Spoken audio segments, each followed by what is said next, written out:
Hello everyone, welcome back. तो आज हम अपनी पॉलिटी की क्लास 11 की एनसीईआरटी जो कि हम लाइन टू लाइन कवर करेंगे उसकी सीरीज़ स्टार्ट कर रहे हैं, जिसमें हमारा फर्स्ट चैप्टर है कॉन्स्टिट्यूशन, व्हाई एंड हाउ। सो सबसे पहले इसमें हम लाइन टू लाइन कवर करेंगे। पूरा लाइन टू लाइन मैं आपको एक्सप्लेन करूँगी, और अगर आपको कोई भी डाउट हो, कोई भी प्रॉब्लम हो, तो आप मुझे कमेंट करके पूछ सकते हैं। और अगर आपको मेरी वीडियो अच्छी लगी है तो मुझे अपना फीडबैक दीजिएगा, और बुरी लगी है तो भी बताइए कि मैं क्या क्या इम्प्रूव कर सकती हूँ। और मेरे चैनल को सब्सक्राइब कर दीजिए और बेल आइकन पर क्लिक कर दीजिए, जिससे कि आपको मेरी वीडियो का नोटिफिकेशन जल्दी से मिल जाए। ओके, सो चलिए स्टार्ट करते हैं। This book is about the working of the Indian Constitution.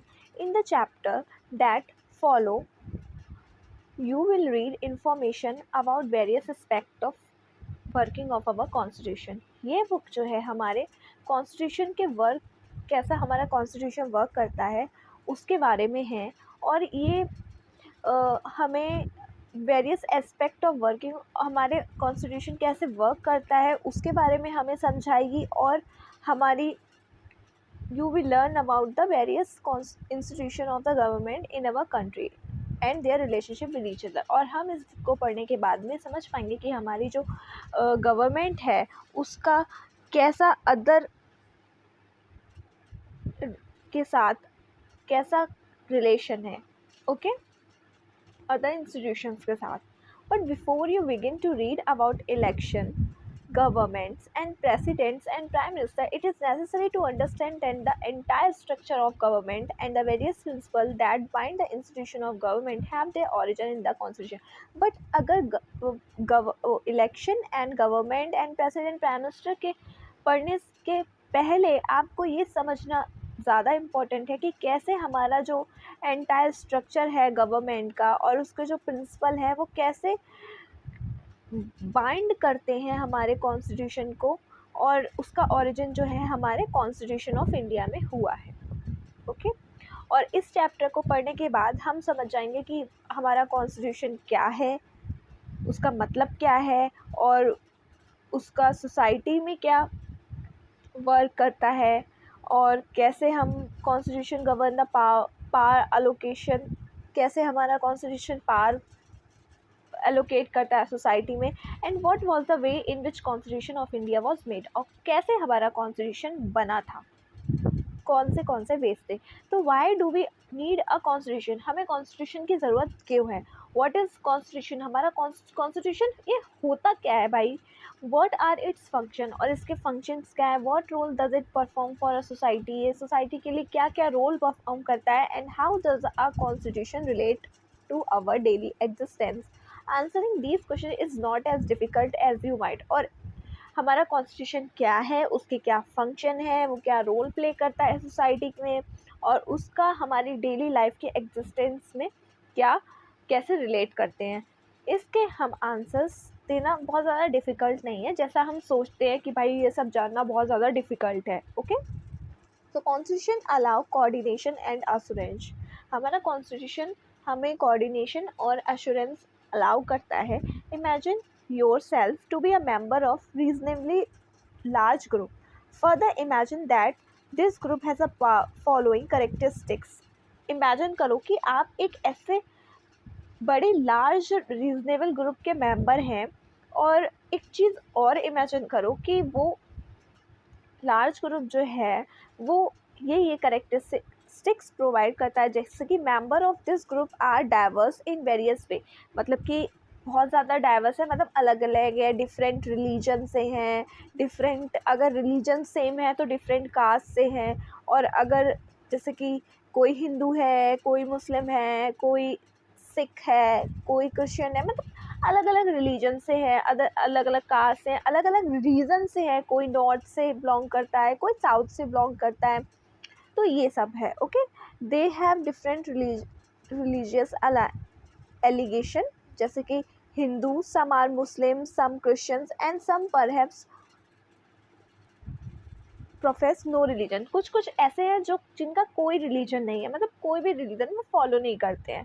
They are also varied in many different aspect, they pursue different profession, have different abilities, have different hobbies, different taste, उन सब का different, उनकी abilities, capacity, वो कितना क्या कर सकते हैं, उनका हॉबीज़ डिफरेंट है, उनका टेस्ट डिफरेंट है, उनकी सब कुछ उनका डिफरेंट है। ओके, सब कुछ पुअर है, कुछ रिच है जिनके पास बहुत मनी है, कुछ के पास नहीं है, कुछ बहुत ज़्यादा बुढ़े हैं, कुछ बहुत ज़्यादा यंग है उसमें से। ओके, और फर्दर इमेजिन करो कि member of this group are likely to have dispute over various aspect of life, और उन मेंबर्स के अंदर बहुत सारे उनमें डिस्प्यूट है, मतलब लड़ाई झगड़े होते रहते हैं। How much property should one allow to own, should it be compulsory that every children be sent to school, और इन सारी बातों पे होते हैं उनके झगड़े कि कितनी प्रॉपर्टी किस पर्सन को मिलनी चाहिए, क्या सारे बच्चों को स्कूल में जाना अलाउ है, मतलब जाना कंपलसरी है, एजुकेशन लेना कंपलसरी है, और जो पेरेंट्स हैं क्या उनको डिसाइड करना चाहिए कि बच्चों को कितनी एजुकेशन लेनी है, कितनी नहीं, कितना स्पेंड करना है उनकी सेफ्टी पर, कितना सिक्योरिटी पर, और हमें क्या ज़्यादा पार्क बनाने चाहिए, या फिर हमें discrimination against some of its member, क्या हमें कुछ मेंबर्स के उन ग्रुप के अंदर उन मेंबर के अंदर डिस्क्रिमिनेशन अलाउ करना चाहिए। ये सारे क्वेश्चंस जो हैं उन पीपल के आते हैं। Okay, but for all their diversity this group have to live together, पर ये सारी डिफरेंसेस होने के बाद भी उस ग्रुप को एक साथ ही रहना पड़ता है और एक साथ ही रहना है। They are depend upon each other in various ways, they require the cooperation of each other, what will enable the group to live together peacefully. तो उन ग्रुप को एक साथ रहना है क्योंकि वो एक दूसरे पर डिपेंड हैं। कुछ अदर कोई कुछ करता है तो दूसरा उस पर डिपेंड है, कोई कुछ करता है तो तीसरा उस पर डिपेंड है, मतलब एक दूसरे पर डिपेंड है और उनको कॉपरेट करना है एक दूसरे को, जिससे कि वो अपनी जो उनकी जो नीड है, जो जिस चीज़ के लिए वो डिपेंड है वो कर पाए। तो कैसे वो लोग एक साथ पीसफुली रह सकते हैं जब इतने ज़्यादा डिफरेंसेस है। So one may say that perhaps members of this group can live together if they can agree to some basic rule। ये मेंबर्स एक साथ रह सकते हैं अगर वो कुछ ऐसे बेसिक रूल्स डिफाइन कर ले जिसमें वो भी सारे मेंबर्स तैयार हों उन रूल्स को फॉलो करने के लिए। Why will the group need certain basic rule? क्यों उन रूल्स की ज़रूरत पड़ गई है उनको? Think of what would happen in the absence of some basic rules. Every individual would be insecure simply because they would not know what member of this group could do to each other. अगर ये basic rules नहीं हुए तो उसके सारे member जो हैं insecure रहेंगे क्योंकि उन्हें नहीं पता होगा कि भाई कौन सा मेंबर किस चीज़ में क्या कर सकता है और क्या उनके राइट्स हैं, वो किस चीज़ के लिए अपने आप को क्लेम कर सकते हैं। Any group will need some basic rules that are publicly promulgated and known to all members of that group to achieve a minimal degree of coordination। Her group का एक ऐसा बेसिक कुछ ऐसे रूल्स होते हैं जो बेसिक रूल होते हैं जिसको वो पब्लिकली अडॉप्ट करते हैं, उसको फॉलो करते हैं और वो ग्रुप उनको हेल्प करते हैं जो उनकी कोऑर्डिनेशन है, थोड़ी बहुत कोऑर्डिनेशन अचीव कर पाएँ, बिल्ड कर पाएँ। Okay, but these rules must not only be known, they must be also be enforceable. If citizens have no assurance that other will follow these rules, they will themselves have no reason to follow these rules.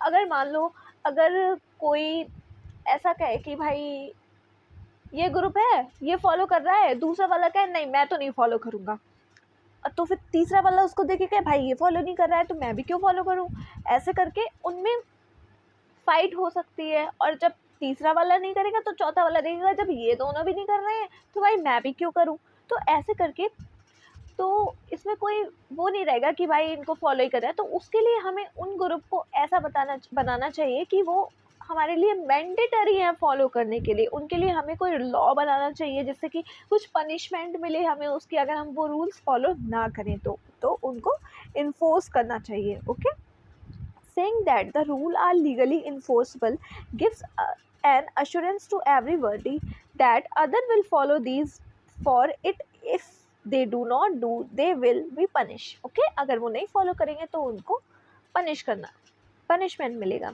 The first function of constitution is to provide a set of basic rules that allow for minimal coordination among its member of a society। तो ये हमारा first constitution का function है कि वो हमारा एक ऐसे कुछ बेसिक रूल्स प्रोवाइड करता है जो कि हमारे सोसाइटी में मेंबर्स के कोऑर्डिनेशन स्टैब्लिश करने में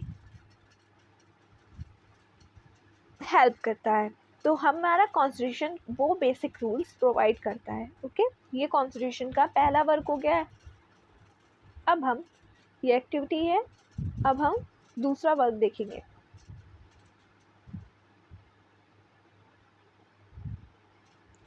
Specification of decision making power। A constitution is a body of a fundamental principle according to which a state is constituted or governed। But what should these functions rules be? Fundamental rules be। हमारी constitution एक ऐसी fundamental principle body है जो कि हमारे state को constitute और govern करती है। उसके हमारी कॉन्स्टिट्यूशन उसके मतलब हमारा स्टेट और हमारी जो बॉडीज़ हैं गवर्न बॉडी वो उसके अकॉर्डिंगली वर्क करती है। बट क्या वो कौन कौन से फंडामेंटल रूल्स हैं and what makes them fundamental, और क्या उन्हें फंडामेंटल बनाता है? Well, the first question you will have to decide is who get to decide what the rules governing the society should be. और सबसे पहले तो ये क्वेश्चन आता है कि भाई कौन डिसाइड करेगा कि क्या क्या रूल होंगे। What may want rule x but other may not want y। जैसे कि x और y है, एक रूल चाहता है दूसरा इंसान कि भाई ये रूल मुझे चाहिए, और दूसरा वाला चाहता है नहीं भाई मुझे ये रूल नहीं चाहिए। तो हाउ डू वी डिसाइड, कैसे हमें पता चलेगा कि कौन सा रूल हमें प्रेफर करना है और कौन सा रूल हमें नहीं लेना है? You may think that the rule you want everyone to live by are the best but other think that their rules are the best। कुछ लोग ये सब कहेंगे कि भाई हमारे रूल बेस्ट है, कुछ कहेंगे कि हमारे रूल, तो ये डिफरेंसेस आते रहेंगे उनके बीच में। तो कौन ये डिसाइड करेगा कि कौन सा रूल हमें रखना है? The constitution has to provide an answer to this question. इन क्वेश्चन का आंसर हमारा कॉन्स्टिट्यूशन प्रोवाइड करता है। Specified that the basic allocation of power in a society। It decides who get to decide what the laws will be। In principle this question who get the decide can be answered in many ways। तो कौन हमारा ये society के basic rules decide करेगा, इसके हम बहुत सारे तरीके से आंसर दे सकते हैं। In a monarchical constitution a monarch decide, जो मोनार्क कॉन्स्टिट्यूशन होता है जिसमें एक मोनार्क होता है, बस वो एक इंसान एक लीडर हमारा डिसाइड करता है कि कौन से रूल सबके लिए मैंडेट होते हैं। जैसे in some constitution like the old Soviet Union में एक पार्टी होती थी, सिंगल पार्टी, जो जिसके पास पूरी पावर होती थी डिसाइड करने के लिए।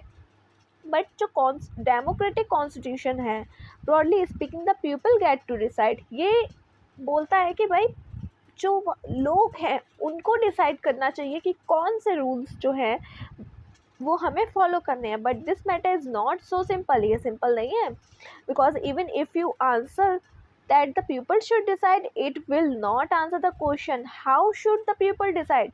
अगर हम ये कहें कि भाई पीपल को डिसाइड करना चाहिए, बट वो इस चीज़ का आंसर नहीं है, क्योंकि हमें नहीं, हम कैसे कहेंगे कि भाई पीपल कैसे डिसाइड करेंगे, क्योंकि बहुत सारे लोग हैं, उन सबके डिफरेंस ओपिनियन होंगे कि ये रूल हमें रखना है, ये रूल नहीं रखना है। For something to be law should everyone agree to it, क्या कुछ लॉ बनने के लिए सारे पीपल का उसको एग्री करना ज़रूरी है? Should the people directly vote on each matter and the ancient Greek did. जैसे एंशिएंट ग्रीक में क्या होता था कि पीपल आते थे और वो डायरेक्टली वोट करते थे कि कौन सा किसी भी मैटर पे, ठीक है, क्या हमें वैसा मैटर करना होगा?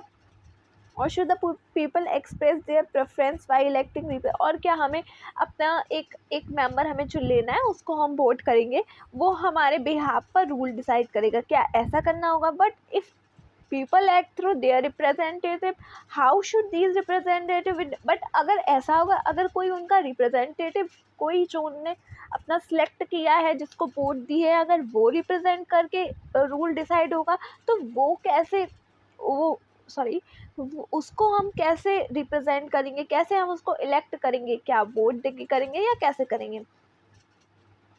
In the Indian constitution for example, it is specified that in most instances parliament get to decide law and policies and that parliament itself to organize in a particular manner. तो हमारे Indian constitution में बताया गया है कि जो हमारा parliament है वो डिसाइड करता है पॉलिसी और law. Before identifying what the law in any given society is, you have to identify who has the authority to enact it. तो हमें ये पता करने से पहले कि क्या हमारा कौन सा लॉ हमें आइडेंटिफाई करना है, हमें ये पता करना ज़रूरी है कि क्या कौन सी अथॉरिटी उसको इनेक्ट करेगी. If parliament has a authority to enact law, there must be a law that bestows this authority on parliament in the first place. पर अगर हमारा पार्लियामेंट हमारा डिसाइड करेगा तो हमारी एक अथॉरिटी होगी जो हमारे पार्लियामेंट को ये पहले पावर देती है. This is function of the constitution, it is an authority that constitute government in the first place. ये हमारा कॉन्स्टिट्यूशन का फंक्शन है कि the second function of the constitution is to specify who has a power to make decision in a society. It decide how the government will be constitute. तो ये हमारा second function है जो हमें बताता है कि कौन हमारी पावर, कौन हमारे डिसीजन लेगा सोसाइटी में और कैसे हमारी कॉन्स्टिट्यूशन कॉन्स्टिट्यूट करी जाएगी. Okay. Limitation on the power of government, पर कुछ हमारी लिमिटेशंस भी हैं हमारे गवर्नमेंट की पावर पे. But this is clearly not enough. Suppose you decide who had a authority to make decision, but then this authority pass law that you thought were patently unfair. But क्या हो अगर भाई आपने ये government है एक, उसको आपने डिसाइड करने को दे दिया है कि आप हमारे लॉ डिसाइड करिए, हम इसको फॉलो करेंगे. बट क्या हो अगर ये ऐसे लॉ पास कर दे जो अनफेयर हो. It prohibited you from practicing your religion. For instance, मान लो अगर आप कोई मुस्लिम रिलीजन फॉलो करते, इस्लाम फॉलो करते हैं या हिंदू रिलीजन फॉलो करते हैं, तो क्या पता ये हमें हमारा रिलीजन फॉलो करने से मना कर दें, तो ये तो अनफेयर हो जाएगा ना. So for it enjoy that, और कौन सा क्लोथ हमें पहनना है, ये सब हमको प्रोहिबिट किया जाए तो हमें, और that you were not free to sing certain song that people who belong to a particular group would always have to serve other and would not be allowed to retain any property. और हमें ये song नहीं गाना है, और ये वाले people जो है वो उनको अलाउ नहीं है प्रॉपर्टी रखने का अपना कास्ट और रिलीजन, भाई कास्ट रिलीजन के बेसिस पे. और that government could arbitrary arrest summon, और किसी भी पर्सन को भाई बिना मतलब अरेस्ट कर ले. और that only people of a certain skin colour would be allowed to draw water from.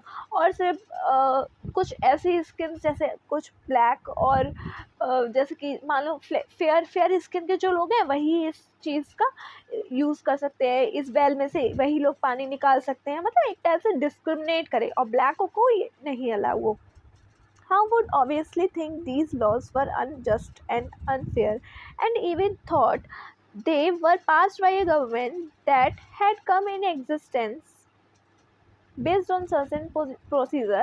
There would be something obviously unjust about the government enacted these law.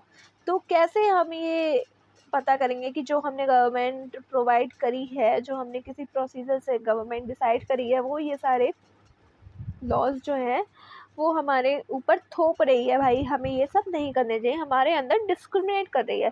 So that ये हमारा third function है constitution का कि ये एक ऐसी set provide करता है some limit on what a government can impose on its citizen. These limits are fundamental in sense that government may never trespass them. हमारे कॉन्स्टिट्यूशन ने कुछ ऐसी लिमिट्स प्रोवाइड कर रखी हैं जो हमारी गवर्नमेंट कभी भी उनको क्रॉस नहीं कर सकती. और ये हमारा कॉन्स्टिट्यूशन का थर्ड फंक्शन है। Okay, so constitution limit the power of government in many ways. बहुत सारे वेज में हमारा कॉन्स्टिट्यूशन गवर्नमेंट की पावर को लिमिट करता है। The most common way of limiting the power of government is to specify certain fundamental right that allow us process as citizen and which no government can ever be allowed to violate. तो उसमें हमारे constitution ने हमें कुछ fundamental rights दिए हैं जो हम बिना किसी गवर्नमेंट उसको हमसे छीन नहीं सकती, चाहे कुछ भी हो जाए, वो गवर्नमेंट की लिमिट है। And which no government can allow to violate, और गवर्नमेंट को अलाउ नहीं है कि उनको वो वॉलेट करे। The exact content and interpretation of these laws these rights varies from constitution to constitution. और ये सब कॉन्स्टिट्यूशन से डिफरेंट, कुछ कॉन्स्टिट्यूशन में वो अलग होंगे। हमारे कॉन्स्टिट्यूशन में फंडामेंटल राइट है, मान लो हमारे कॉन्स्टिट्यूशन में है कि हमें वहाँ जाने का, कि हम कहीं भी जाके प्रैक्टिस कर सकते हैं अपना रिलीजन, कुछ हमें पूरा राइट है कि हम अपना रिलीजन प्रैक्टिस कर सकते हैं। पर दूसरे जैसे पाकिस्तान में भाई राइट नहीं होगा, इवन शायद नहीं भी है। But most constitution will protect a basic cluster of rights. Citizen will be protected from being arrested arbitrarily and for no reason. बहुत सारे जो सिटीजन हैं उनको हम बिना फालतू में अरेस्ट नहीं कर सकते हैं। This is one basic limitation upon the power of government. और ये हमारी पावर ऑफ गवर्नमेंट पर एक लिमिटेशन है। Citizens will normally have the right to some basic liberties to fundamentals। हमारे पास कुछ ऐसे फ्रीडम है, लिबर्टीज़ हैं जो हमारी फंडामेंटल राइट्स हैं। जैसे कि हमारे पास राइट है कि हम अपना ट्रेड और बिजनेस कंडक्ट कर सकते हैं, हमारे पास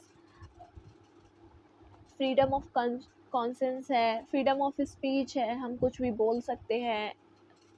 ये सारी चीज़ें हमारे ऊपर है, बट ये भी हमारे अब्सोल्यूट राइट नहीं है। इसमें भी कुछ ये भाई, अगर हम ऐसा कुछ बोल दें जो दूसरे वाले के लिए, दूसरे को हर्ट कर जाए, मतलब दूसरे के लिए उसका फंडामेंट राइट जो है वो वॉयलेट करे, तो उसके लिए हमारे पास कुछ रिस्ट्रिक्शन है। उसमें भी हमें लिमिट में रह के ही काम करना है, बट हम ये कर सकते हैं।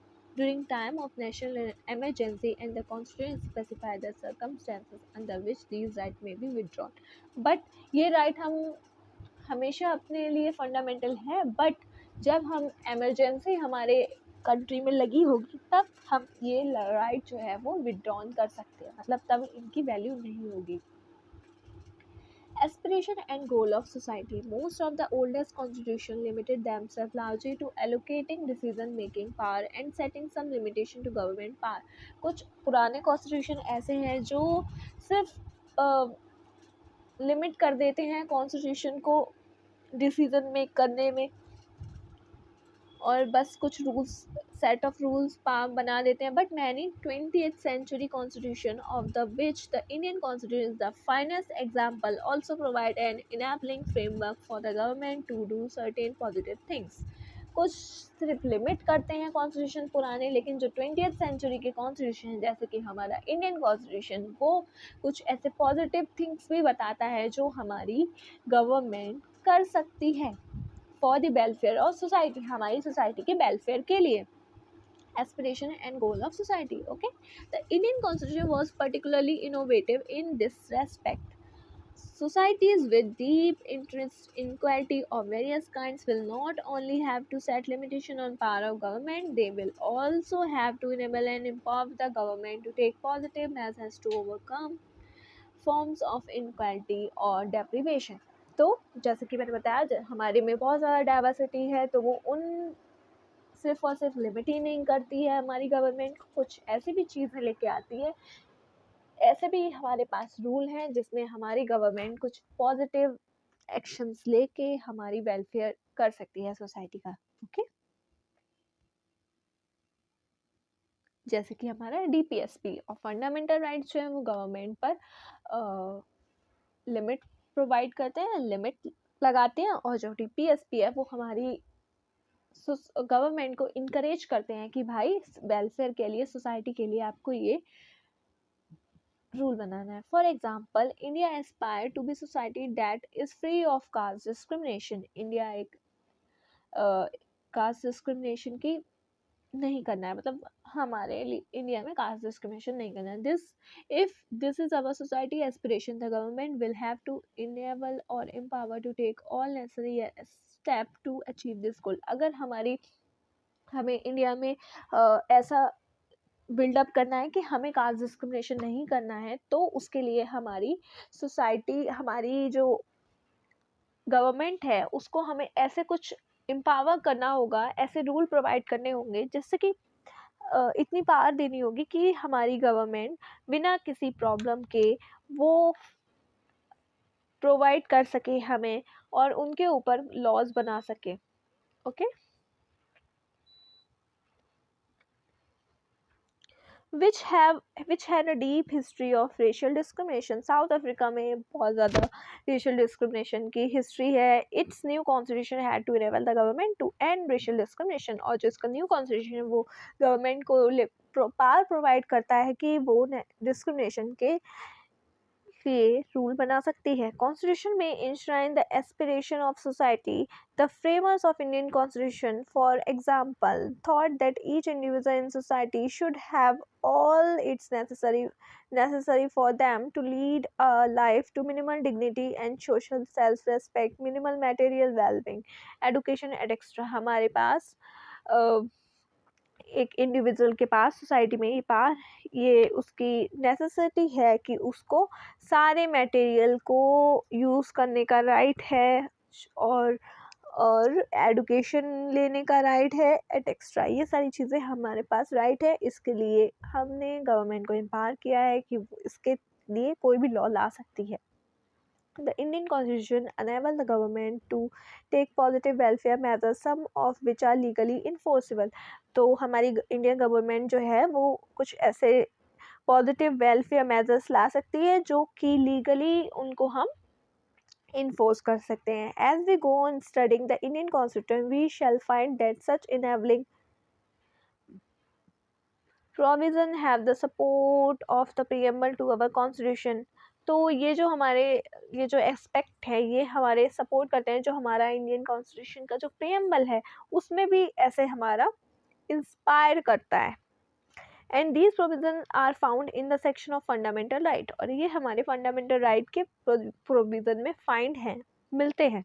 The directive principle of state of policy also enjoy government to fulfill certain aspiration of the constitution. और ये हमारे DPSP है, वो फंडामेंटल राइट जो है वो हमारे लिमिट लगाते हैं पावर पे, और जो DPSP है वो हमारे गवर्नमेंट को वेलफेयर करने के लिए एम्पावर करती है. The fourth function of the constitution is to enable the government to fulfil the aspiration of a society and create condition for a just society. तो ये हमारा कॉन्स्टिट्यूशन का फोर्थ फंक्शन है कि हमारा कॉन्स्टिट्यूशन है ऐसी सोसाइटी को बिल्ड करने के लिए एम्पावर है कि वेलफेयर सोसाइटी के लिए कोई भी लॉ कुछ भी बना सकता है. Okay. Fundamental identity of a people. Finally, and perhaps even most importantly, a constitution expresses the fundamental identity of a people. This means that people as a collective identity come into being only through the basic constitution. मतलब collective identity के जो people हैं वो आ सकते हैं साथ में, पर सिर्फ through basic constitution के लिए. This is why agreeing to a basic set of norms about how one should be governed, कैसे हम एक को govern कर सकते हैं, and who should be governed, that one form a collective identity, और कैसे हम उनको govern करें. One has many set of identity that exist prior to a constitution, but by agreeing to certain basic norms and principles, one constitution one's basic political identity. Second, constitution norms are the overreaching framework within which our pursues individual aspiration, goals and freedom. Freedom provide करता है political identity और freedom, और ये framework individual के aspiration और goals को pursue करने के लिए. The constitution set authoritative constraint upon what one may or may not do, और कॉन्स्टिट्यूशन हमारा प्रोवाइड करता है कि कौन सा पर्सन क्या कर सकता है और क्या नहीं कर सकता. It define the fundamental value that we may not trespass. ये हमारी एक ऐसी लिमिट लगा देता है कि भाई इसको हमें पास नहीं करना है, इसके आगे हम नहीं बढ़ सकते, ये काम हम नहीं कर सकते हैं. So the constitution also give one a moral identity. तो हमारा कॉन्स्टिट्यूशन हमको मोरल आइडेंटिटी भी प्रोवाइड करता है. थर्ड जो है इसका, finally it may be case that many basic political and moral values are now shared across different constitution tradition. बहुत ज़्यादा अलग अलग मोरल वैल्यूज़ अलग अलग कॉन्स्टिट्यूशन में है. मतलब सारे कॉन्स्टिट्यूशन, वर्ल्ड में बहुत सारे कॉन्स्टिट्यूशन है सारी कंट्रीज़ में. तो उनकी जो कंट्रीज़ का कॉन्स्टिट्यूशन है, कोई किसी में कोई सी मोरल वैल्यूज़ हैं और किसी में कोई पॉलिटिकल वैल्यू है, सबकी डिफरेंट डिफरेंट है. If one looks at constitution around the world, they differ in many respect. बहुत सारी चीज़ों में डिफरेंट है, जैसे कि in form of government they enjoy in many procedural details, but they also share a good deal. कौन सी form government enjoy करती है. Most modern constitution create a form of government that is democratic in some respect. Most claim to protect certain basic right. बहुत सारी जो constitutions में जो government है वो डेमोक्रेटिक है और वो क्लेम करती है कि वो सर्टेन जो बेसिक राइट्स हैं उनको प्रोटेक्ट करती है. But constitution are different in the way they embody conception of national identity. But constitution different है जो इम्बॉर्ड करते हैं नेशनल आइडेंटिटी को. Most nations are an amalgamation of a complex set of historical tradition. They weave together the diverse groups that reside within the nation in different ways. For example, German identity was constituted by being ethnically German. The constitution gave expression to this identity. जैसे कि German जो identity है वो constitute करती है कि वो ethnically German है, तो ये हमारा कॉन्स्टिट्यूशन वहाँ का करता है. तो Indian constitution on the other hand does not make ethnic identity. हमारा इंडियन कॉन्स्टिट्यूशन कोई भी एथनिक आइडेंटिटी नहीं बनाता है. क्राइटेरिया फॉर सिटीजनशिप कि भाई ये अगर इस एथनिक आइडेंटिटी की है तो इनको ये हमारे इंडिया की सिटीजनशिप मिलनी चाहिए. Different nation imported different concept of what the relationship. हमारा अलग अलग नेशन की अलग अलग relationship है between the different religion of a nation, and the certain government should be this relationship constitute a national identity of a country. और ये जो different relationship है ये हमारी national identity constitute करती है किसी भी country की. The authority of a constitution. We have outlined some of the functions of the constitution. Perhaps these functions explain why most society have a constitution. ये अभी तक हमने outline किया है कि constitution के क्या क्या परफॉर्म करती है फंक्शन, और function explain why most society have a constitution. और क्यों सोसाइटीज़ में कॉन्स्टिट्यूशन है. But there are the 3 further questions we can ask about the constitution. But इसके बाद भी हम 3 क्वेश्चंस ऐसे हैं जो हम आस्क कर सकते हैं कॉन्स्टिट्यूशन के अबाउट कि भाई कॉन्स्टिट्यूशन है क्या और कितना इफेक्टिव है, और इज कॉन्स्टिट्यूशन जस्ट, और क्या सिर्फ कॉन्स्टिट्यूशन है. In most countries, constitution is a compact document that comprises a number of articles about the state, specify how the state is to be constituted and what norms it should be follow. बहुत सारी countries में क्या है कि एक ऐसा document है जो प्रोवाइड करता है कुछ आर्टिकल्स, नंबर ऑफ आर्टिकल्स हैं इसमें जो हमारे प्रोवाइड करते हैं कि हमारी जो स्टेट है वो उसमें क्या क्या नॉर्म्स होने चाहिए और क्या क्या वो फॉलो कर सकता है. But when we ask for the constitution of a country, we are usually referring to that. और जब हम पूछेंगे कि भाई क्या हमें फॉलो करना है और क्या कॉन्स्टिट्यूशन, तो हम उस डॉक्यूमेंट को रिफ़र कर सकते हैं. बट कुछ कंट्री ऐसी हैं जिसका कॉन्स्टिट्यूशन है ही नहीं, जैसे कि हमारी United kingdom for instant do not have any single document that can called the constitution. ऐसा कोई भी कॉन्स्टिट्यूशन नहीं, ऐसा कोई भी डॉक्यूमेंट नहीं है जिसको हम कह सकें कि भाई ये इनका कॉन्स्टिट्यूशन है. लेकिन they have a series of document and decision that they collectively are refer to as constitution.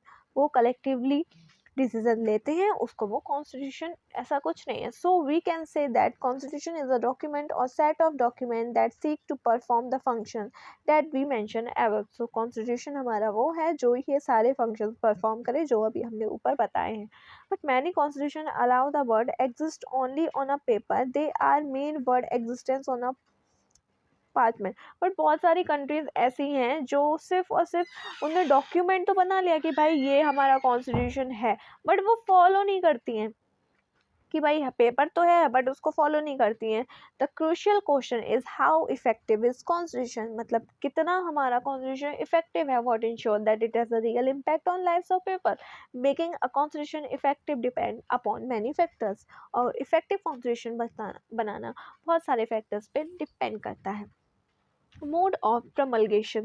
This refers to how our constitution come into being. Constitution कैसे आया, who crafted the constitution and how much authority did they have, और कितनी authority थी इन पे और किसने ये constitution craft किया. In many countries constitution remain defunct because they are crafted by military leaders or leaders who are not popular and do not have the ability to carry the people with them. बहुत सारी countries ऐसी हैं जिसमें जो constitution है, जो document है, set of document, वो हमारे ऐसे लीडर्स ने बनाया है और जो मिलिट्री लीडर्स ने बनाया और कुछ ऐसे लीडर्स ने बनाया जिनको ज़्यादा लोग नहीं जानते हैं और उनमें एबिलिटी नहीं थी कि वो पीपल कि वो अपने साथ पीपल को साथ कैरी कर सके. The most successful constitution like India, South Africa, US are the constitution which are created in aftermath of the popular national movement.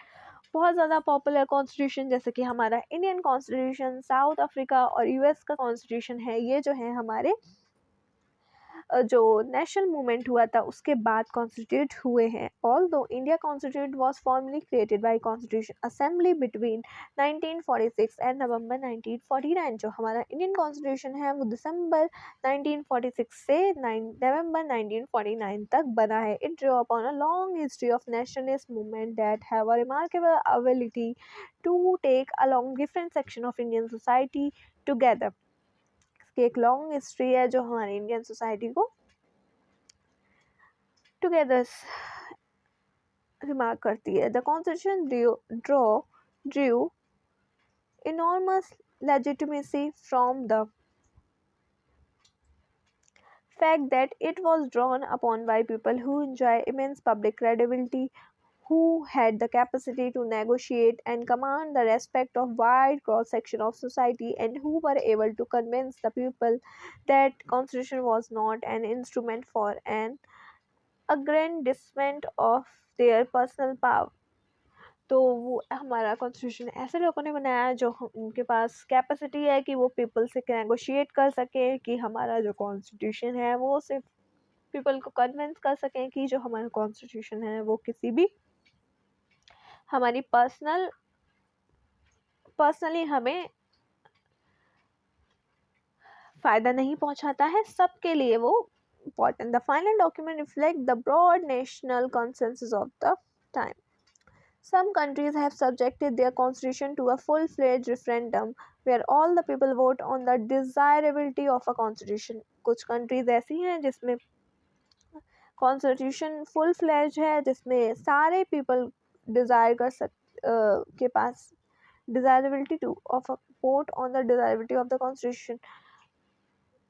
The Indian constitution was never subjected to a such referendum, but nevertheless carried enormous public authority because it had the consensus and backing of leaders who were themselves popular. तो हमारा Indian constitution ऐसा नहीं है. हमारा constitution ऐसे provide करता है जो हमारे लीडर्स जो थे वो हमारे ऐसे लीडर्स ने बनाया है जो themselves बहुत ज़्यादा पॉपुलर थे. Although the constitution itself was not subject to a referendum, ये हमारा कॉन्स्टिट्यूशन जो है वो रेफरेंडम का सब्जेक्ट नहीं है. People adopt it as their own by abiding by its provision. Therefore, the authority of a people who enact the constitution have determined in a part of its prospect for success. The substantive provision of a constitution. It is the hallmark of the successful constitution that it gives everyone in society some reason to go along with its provision. Provide करता है कि कौन कैसे हमें society के साथ जाना है। A constitution that, for instance, allow permanent majority to oppress minority group within society would give minority no reason to go along with provision of constitution, or a constitution that systemically privilege some members at the expense। हमारा constitution ऐसा नहीं provide करता है कि अगर हमारी कुछ लोग मेजोरिटी में हैं और कुछ माइनॉरिटी में हैं तो वो उनको ऑप्रेस कर दे।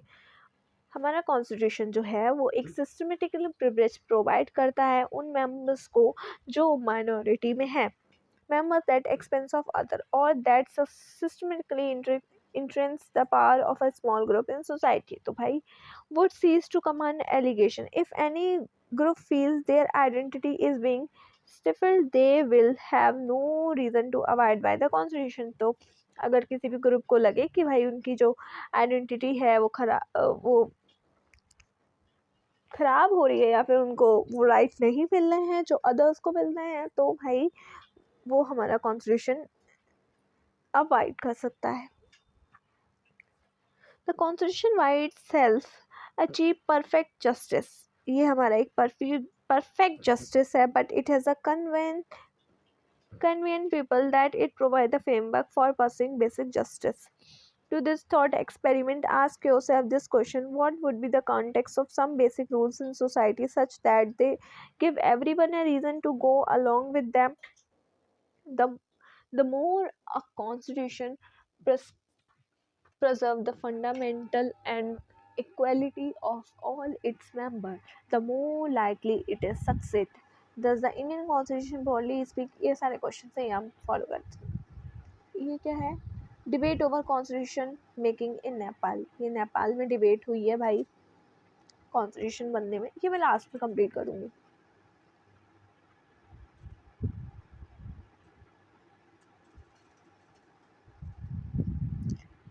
Balanced institutional design. हमारा कॉन्स्टिट्यूशन जो है एक बैलेंस इंस्टीट्यूशनल डिज़ाइन प्रोवाइड करता है।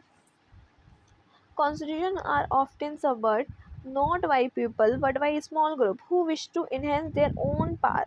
Well-crafted constitution fragment power in society intelligently so that no single group can subvert the constitution। कोई भी ऐसा हमारा कॉन्स्टिट्यूशन ने एक ऐसी बैलेंस बनाया है कि भाई कोई भी ऐसा ना समझे कि हमें सप्रेस किया जा रहा है। One way of such intelligent designing of a constitution is to ensure that no single institution acquire monopoly of a power। अब किसी एक ग्रुप के पास पावर नहीं है, मोनोपोली नहीं है, मतलब सबको सेम चीज़ प्रोवाइड करी है। ऐसा नहीं है कि एक ग्रुप है उसके पास पूरी मोनोपोली है कि भाई कंपटीशन है ही नहीं, ऐसा। This is often done by fragmentation power, और ये डन होता है fragmentation of power across different institution को provide करके था। Indian Constitution, for example, horizontally framework power across different institutions like legislature, executive and judiciary, and even independent statutory body like the election commission। और हमारा Indian Constitution ये provide करता है कि एक के पास मोनोपोली ना आ जाए। अगर पार्लियामेंट लॉ बनाता है तो ऐसा नहीं है कि वही उसको चेक भी करेगा कि भाई क्या ये लॉ हमने बनाया है सही है या नहीं। अगर हम एक चीज़ के पास पावर दे देंगे एक ग्रुप के पास तो उसका वो मिसयूज़ करेंगे, अपने आप बनाएंगे, अपने आप चेक कर लेंगे कि भाई ये तो सही है। तो एक हमारे पास 3 ऐसी बॉडीज़ हैं जो एक बनाती है, एक उसको इम्प्लीमेंट करती है और तीसरी उसको चेक करती है कि भाई ये चीज़ सही है या नहीं है। और कुछ हमारी इंडिपेंडेंट बॉडीज़ भी हैं जैसे कि हमारी election commission. This ensures that even if one institution want to subvert the constitution, other can check its transgression। मतलब अगर एक हमारा कॉन्स्टिट्यूशन को सप्रेस करने में करे तो दूसरा उसको बैलेंस बना ले। मतलब अगर एक ने कुछ इम्प्लीमेंट किया है दूसरा उसको चेक करेगा, like this system of check and balance. हमारे इंडियन कॉन्स्टिट्यूशन में चेक और बैलेंस है भाई, हम चेक करते रहते हैं। Okay Another aspect of intelligent institutional design is that a constitution must strike the right balance between certain values, norms, and procedures as authoritative and at the same time allow enough flexibility in its operation to adapt to changing needs and circumstances. और हमारे constitution एक ऐसा नहीं है कि वो rigid है कि भाई ये अगर रूल्स बन गए हैं तो ये ही रूल्स अब फॉलो होंगे चाहे कुछ भी हो जाए। हमारा कॉन्स्टिट्यूशन ऐसा है कि हम उसको टाइम के साथ साथ चेंज कर सकते हैं। अगर किसी टाइम पे हमें नीड लगेगी तो हमारा कॉन्स्टिट्यूशन जो फ्लेक्सिबल है, मतलब रिजिड भी है और फ्लेक्सिबल भी है। Too rigid a constitution is likely to break under the weight of change. तो रिजिड कॉन्स्टिट्यूशन ऐसा होता है कि भाई अगर चेंज आ रहे हैं तो उसको हम चेंज नहीं करेंगे, भाई हमारे में तो यही लिखा है, हमें यही फॉलो करना है। ऐसा नहीं है हमारा कॉन्स्टिट्यूशन। और ना ही ऐसा है कि हर टाइम चेंज ही होता रहे कि भाई ये चेंज आ गया, ये है तो चलो ये चेंज कर देते हैं। ऐसा नहीं, हमारा कॉन्स्टिट्यूशन रिजिड भी है और फ्लेक्सिबल भी है। जितना रिजिड होना चाहिए उतना रिजिड है और जितना फ्लेक्सिबल होना चाहिए उतना फ्लेक्सिबल है। Okay, successful constitution strike the right balance between preserving core values and adapting them to new circumstances। जैसे कि new circumstances में उनको preserve कर सकते हैं। You will notice the wisdom of maker of Indian Constitution in a chapter on Constitution as a living document। और हम ये chapter 9 में पढ़ेंगे। The Indian Constitution is described as a living document। हमारा इंडियन कॉन्स्टिट्यूशन एक living document describe होता है क्योंकि हम उसे अपनी ज़िंदगी के साथ साथ जैसे हम आगे बढ़ते जाएंगे वैसे ही अगर हमें कोई चीज़ लगेगी कि हमें इसको रिजिड चीज़ है, इसको नहीं हटाना है, और कुछ हमें लगेगा कि चेंज हमारे चीज़ें चेंज हो रही हैं, हमारा तरीके चेंज हो रहे हैं, तो उसके हिसाब से अगर हमें उस सिचुएशन के हिसाब से लगेगा कि ये चीज़ हमें चेंज करनी होगी अपने कॉन्स्टिट्यूशन में तो हम उसको चेंज कर सकते हैं। By striking a balance between the possibility to change the provision and the limit on a such change, the Constitution has ensured that it will survive as a document respected by the people। Constitution ने हमारे ensure किया है कि जो हमारा ये है ये सर्वाइव कर जाए। It This arrangement also ensure that no section or group can on its own subvert the constitution। कोई भी section उसको subvert own नहीं कर सकता। Therefore, in determining whether a constitution has authority, you can ask yourself 3 questions। क्या constitution के पास authority है? तो उसके लिए हम 3 क्वेश्चन पूछेंगे खुद से। The people who enacted the constitution credible? क्या जो हमारे कॉन्स्टिट्यूशन बनाने वाले थे क्या वो उतने क्रेडिबल थे? This question will be answer in remaining part of this chapter. और हम ये अपने दूसरे पार्ट में देखेंगे इसी चैप्टर में। Secondly, did the constitution ensure that power intelligently organise so that it was not easy for any group to subvert the constitution? क्या हमारे कॉन्स्टिट्यूशन ने ऐसा इंश्योर किया गया है कि जो पावर है जो है वो ऐसे बनाई गई है कि दूसरा जो है उस पावर को सबवर्ट ना कर पाए? And most importantly, that the constitution gives someone some reason to go along with it। most of this book is about this question। क्या हम और क्या हम उसके साथ चल सकते हैं?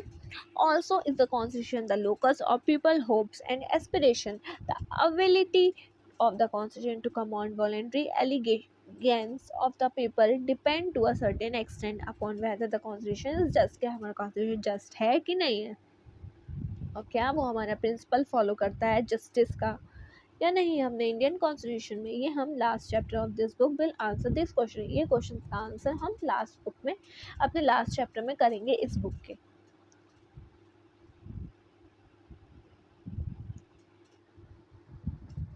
9 December 1946 and reassembled as Constitutional Assembly for dividing India on 14 August 1947। Its members were chosen by indirect election। by तो हमारी जो कॉन्स्टिट्यूशन असेंबली है वो हमारा इंडिया डिवाइड हुआ है जो 14 अगस्त 1947 को उसके बाद बनी है, जिसमें ना बनी तो इतनों पे थी बट उसके बाद फिर से कॉन्स्टिट्यूट हुई है जिसमें रीअसेंबल्ड, जिसमें कि हमारे जो मेंबर्स हैं वो इनडायरेक्टली इलेक्टेड हुए हैं और जो by the member of provincial legislative assembly that had been established under the government। जो कि हमारे इस प्रोविंशियल लेजिस्लेटिव असेंबली के मेंबर्स थे और जो कि हमारे गवर्नमेंट ऑफ इंडिया एक्ट 1935 के अंदर बनी थी। The constituent assembly was composed रफली around the line suggested by the plan proposed by committee of British cabinet known as a cabinet plan। हमारी जो कॉन्स्टिट्यूशन असेंबली जो है वो कैबिनेट प्लान के बेसिस पर बनी है, जो कि हमारे ब्रिटिश कैबिनेट ने ये प्लान हमको दिया था। इस प्लान के अकॉर्डिंग जो सारे प्रोविंसेस हैं और जो ईच प्रोविंसेस एक सारे provinces or each principal state or group of state but allotted seat proportion to their respective population roughly of जो हमारे प्रोविंसेस के जो मेंबर्स हैं उन और जो प्रिंसली स्टेट के जो मेंबर्स होंगे वो हमारे पॉपुलेशन के हिसाब से उनको सीट अलोकेट की जाएगी। जितनी पॉपुलेशन होगी उसी हिसाब से हमको, अगर कहीं पे ज़्यादा पॉपुलेशन है तो उस जगह के से ज़्यादा मेंबर्स को रिप्रेजेंट किया जाएगा, और कहीं पर कम है तो उस जगह, जैसे कि हमारे सिक्किम में सिर्फ एक है तो उसका हमारे यहाँ सिर्फ राज्यसभा में सिर्फ और सिर्फ एक मेंबर इलेक्टेड है। ओके, ऐसे करके जैसे कि इन सब के लिए हमारे जो मेंबर्स जो थे वो 292 मेंबर्स इलेक्ट हुए थे और प्रिंसली स्टेट को सीट प्रोवाइड हुई थी 93। Okay, the seats in each province were distributed among the 3 main communities. जो प्रिंसली स्टेट की जो कम्युनिटीज थी उसके हिसाब से हमारी सीट जो है 3 कम्युनिटीज़ को प्रोवाइड करी गई थी, एक मुस्लिम, सिख्स एंड जनरल। तो मुस्लिम और सिख को हटा दें तो जो बाकी के जो सब बने वो जनरल में आ जाएंगे और उनके पॉपुलेशन के according. Okay, member of each community in provincial legislative assembly elected their own representative by the method of proportional representative in single transparent. और जो सारी कम्युनिटी के जो मेंबर हैं ईच प्रोविंशियल लेजिस्लेटिव असेंबली के, वो अपने रिप्रेजेंटेटिव को प्रोपोर्शनल रिप्रेजेंटेशन में सिंगल ट्रांसफरेबल वोट के अकॉर्डिंगली रिप्रेजेंट कर सकते हैं। और ये क्या होता है ये हम आगे वाले नेक्स्ट चैप्टर्स में देखेंगे, जिसमें हम पढ़ेंगे कि ये कैसे वर्क करता है। The member of selection in the case of representatives of princely state was to be determined by consultation. और ये जो मेंबर्स हैं वो consultation select. Composition of constituent assembly, हमारी कॉन्स्टिट्यूएंट असेंबली का कैसे कंपोजिशन हुआ। Okay, so as a consequence of the partition under the plan of 3 June 1947, those members who were elected from territory fell under Pakistan ceased to be a member of Constituent Assembly। तो जो हमारे elected members थे जो हमारे पाकिस्तान के territory के अंदर थे तो उनको सीज कर दिया गया था कॉन्स्टिट्यूएंट असेंबली के मेंबर होने से। The number of the members in the assembly was reduce to 299। तो हमारे जो मेंबर्स थे वो रिड्यूस हो गए थे 299। और जो हमारा कॉन्स्टिट्यूशन अडॉप्ट हुआ था 26 नवंबर 1949 को हमारा कॉन्स्टिट्यूशन अडॉप्ट हुआ था। एंड 284 मेंबर्स जो थे उस टाइम पे एक्चुअली प्रेजेंट थे on 24 January 1950 and appealed their signature on the constitution has finally passed। और इन लोगों ने कॉन्स्टिट्यूशन पे हमारे साइन करे थे जब हमारा कॉन्स्टिट्यूशन फाइनली पास हुआ था। The constitution came into force on 26 जनवरी 1950। हमारा कॉन्स्टिट्यूशन जो अडॉप्ट हुआ था वो 26 नवंबर 1949 को हुआ था और जो हमारा फोर्स में आया था तब हमारे सिर्फ कुछ चीज़ें ही आई थी एडॉप्ट में। और जब हमारा ये हुआ था यहाँ से हमारी सारी चीज़ें स्टार्ट हो गई थी। क्योंकि ये हमारा क्यों चुना गया था ये डे, क्योंकि उस टाइम पे 1930 में हमारा 26 जनवरी को पूर्ण स्वराज डिक्लेयर किया गया था, इसलिए। द कॉन्स्टिट्यूशन वॉज दस frame against the backdrop of the foreign violence that the partition unleashed on the substance, but it is a tribute to the draft a constitution under immense pressure, but also the right lesson from the ununified violence that accompanied the partition। तो बहुत ज़्यादा ऐसे time पे हमारा constitution बना था जब partition वगैरह हुआ था, मतलब बहुत ज़्यादा उसमें। The constitution was commence to a new concept of citizenship. और ये हमारे कॉन्स्टिट्यूशन एक नया कॉन्सेप्ट लेके आए थे सिटीजनशिप का, where not only would minority be secure but religious identity would have no bearing on citizenship right. बल्कि ऐसा नहीं था कि सिर्फ माइनॉरिटी को हम उनकी जो उनको सिक्योर, हमारा कॉन्स्टिट्यूशन ऐसा है जिसमें हमारी माइनॉरिटी भी सिक्योर है।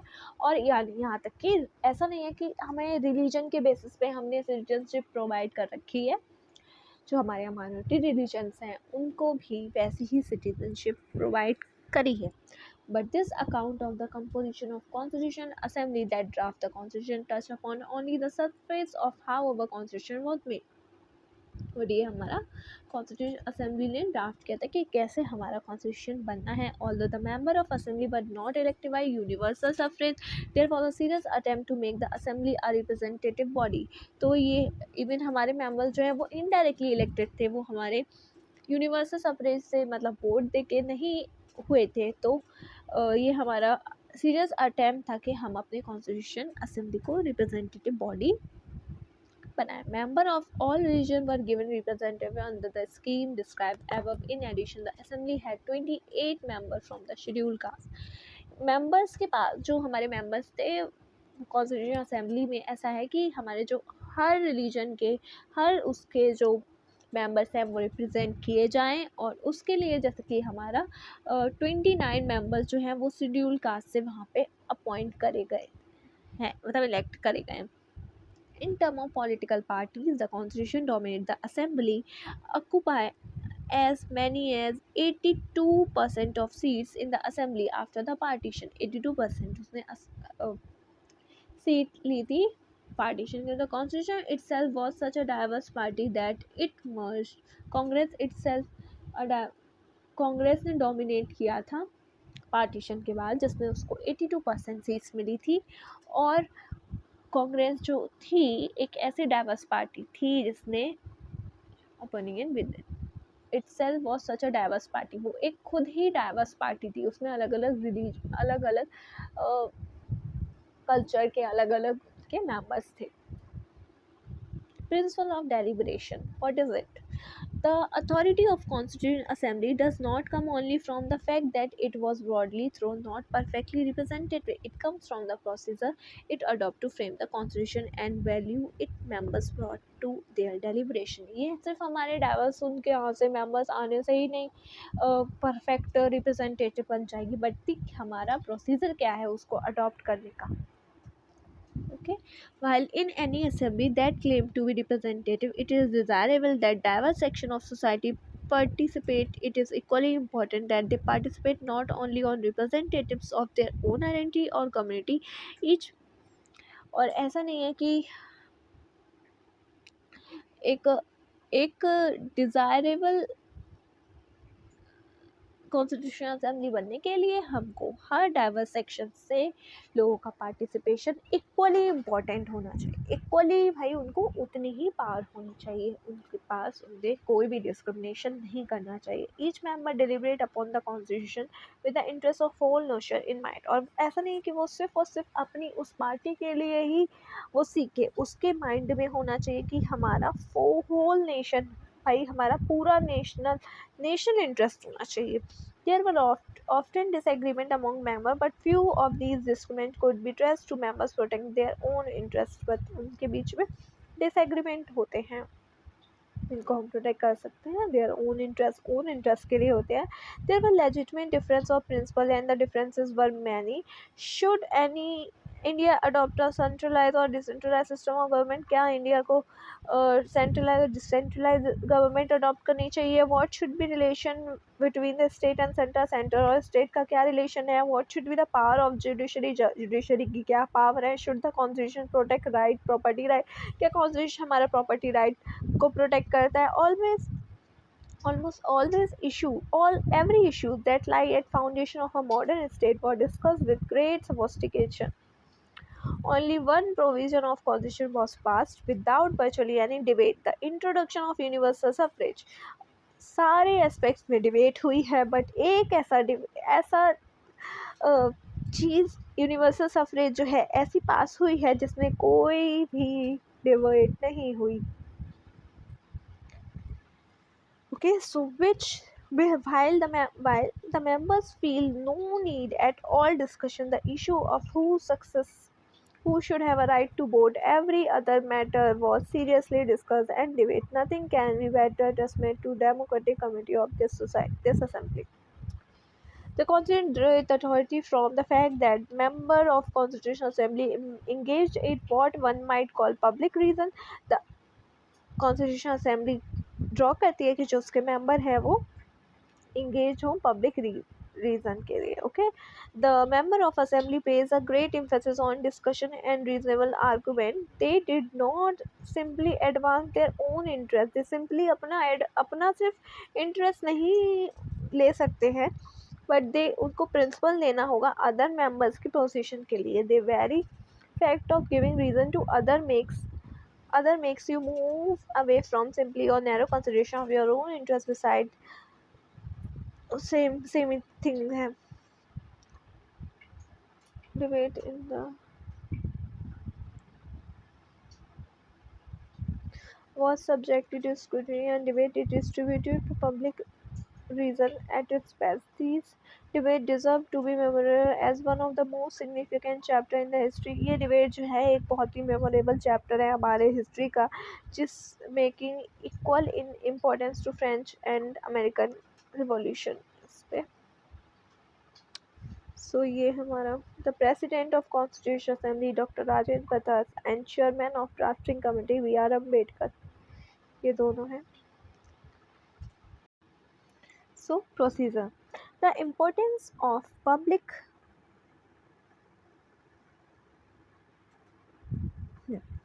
the the importance of public reason was emphasized in the modern procedure of assembly as well. Public reasons का The Constitutional Assembly had 6 major committee on different subjects. Constitutional Assembly की 8 major committee थी 6 subjects different subjects पर.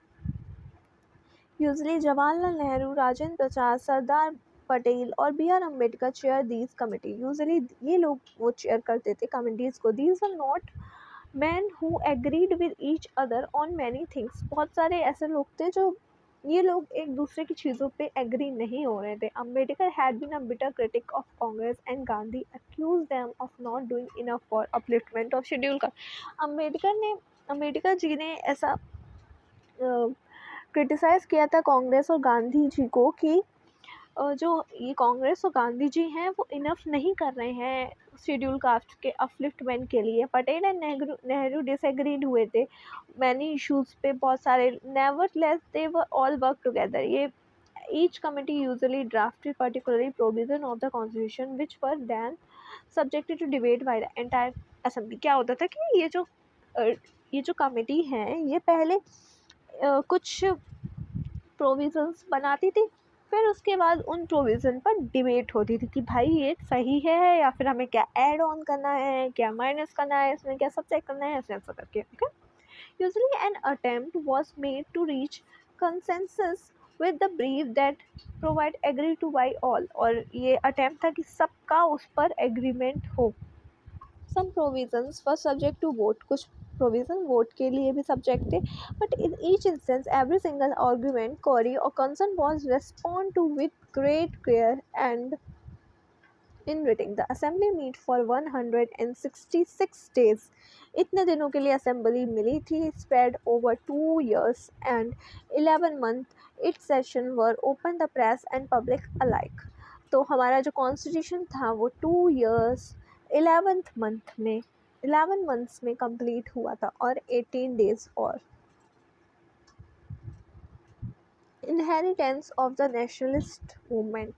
What no constitution is simplify a product of the assembly that produce it. An assembly as diverse as the Constitutional Assembly of India could not have functioned if there was no backward census on main principle the Constitution should enshrine. अगर उसमें backward नहीं होता कि how main principle enshrine.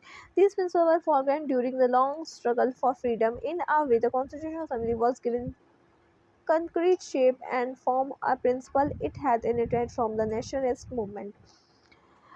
For decades, process in the promulgation of constitution, nationalist movement had debated many questions. बहुत ज़्यादा questions पे debate हुई that were relevant to the shape and the form of government need should have the values. बहुत ज़्यादा debate होने के बाद में ये सब डिसाइड हुआ कि कैसी हमारी गवर्नमेंट की शेप होनी चाहिए, क्या इनक्वालिटीज़ को कैसे ओवरकम करना है, क्या क्या करना है. तो ये सारी डिबेट होने के बाद में perhaps the best summary of the principle that the nationalist movement brought the constitutional assembly is the objective resolution. Best summary जो है वो हमारी objective resolution है जो कि नेहरू जी के द्वारा आया था 1946 में, जिसमें aspiration and value behind the constitution, हमारी जो कॉन्स्टिट्यूशन है उसकी क्या एस्पिरेशन है, उसकी क्या वैल्यू है, जो सब डिफाइन करता है वो.